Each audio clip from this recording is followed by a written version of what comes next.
Hello friends, welcome to Gopal dairy farm. நம்ம Gopal dairy ஃபார்மில் நம்ம இன்றைக்கி பார்க்கக்கூடிய பதிவுன்னு பார்த்திங்கன்னா, நல்ல ஜெர்சியில் அழகுப்பட்ட மாடு. கிடேரி கன்று போட்டிருக்கு, நேற்று தான் கன்று போட்டிருக்கு.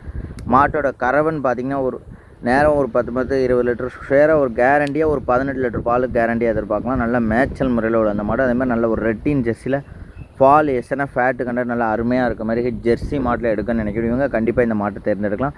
அதேமாதிரி கண்ணுன்னு பார்த்திங்கன்னா கிடேரி கண்ணில் போட்டிருக்கு. கண்ணு நாளைக்கு ஒரு மாட்டுக்கு ஆகிக்கூடும்.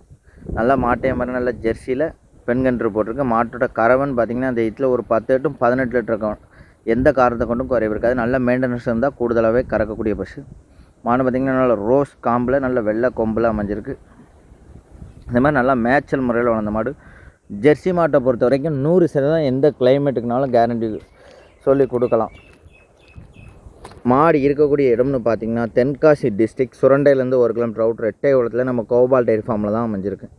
ஆல் ஓவர் தமிழ்நாடு, கேரளா எங்கே வேணாலுமே நம்ம ஜாயிண்ட் வாடகையிலே டெலிவரி பண்ணி கொடுக்கலாம். நிறைய பேர் நல்ல ஜெர்சி மாட்டில் நல்ல ஹை ஹீல்டிங்கில் கிடேரி கண்ணோட ஒரு மாடு வாங்கணும், அந்த கண்ணை வளர்த்து நாளைக்கு ஒரு மாடு ஆயிக்கலாம் அப்படிங்கக்கூடிய பட்சத்தில் நல்ல கிடேரி கண்ணில் ஒரு ஜெர்சி மாட்டில் நல்ல மாட்டில் எடுக்க நினைக்கிறவங்க கண்டிப்பாக இந்த மாட்டை தேர்ந்தெடுக்கலாம்.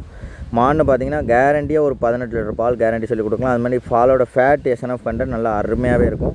நல்ல மேய்ச்சல் முறையில் வளர்ந்த மாடு. எந்த கிளைமேட்டுக்கும் அடாப்ட் ஆகக்கூடிய பஸ் மாடு. நேற்று தான் கன்று போட்டிருக்கு. ஜெர்சியில் நல்ல ரெட்டை குறுக்கில் நல்ல ரெட்டை வரி மடியில் அகால செட்டில் ஒரு மாடு எடுக்கணும்னு நினைக்கிறவங்க கண்டிப்பாக இந்த மாட்டை தேர்ந்தெடுக்கலாம். மாடு இருக்கக்கூடிய இடம்னு பார்த்திங்கன்னா தென்காசி டிஸ்ட்ரிக்ட்லேருந்து சுரண்டைலேருந்து 1 கிலோமீட்டர் அவுட் ரெட்டைகுளத்தில் நம்ம கோபால் டெய்ரி ஃபார்மில் தான் அமைஞ்சிருக்கு. நம்ம பண்ணையில் இருக்கக்கூடிய மாடுகள்னு பார்த்திங்கன்னா ஹெச்எஃப் ஜெர்சி எல்லா டைப்பில் உள்ள மாடுகள், மீடியம் டைப்பில் உள்ள மாடு, குறைஞ்சது ஒரு 5-10 லிட்டர் கறக்க ரேஞ்சில் உள்ள மாடு, எல்லா ரேஞ்சில் உள்ள மாடுகளுமே நம்ம கோபால் டெய்ரி ஃபார்மில் இருக்குது.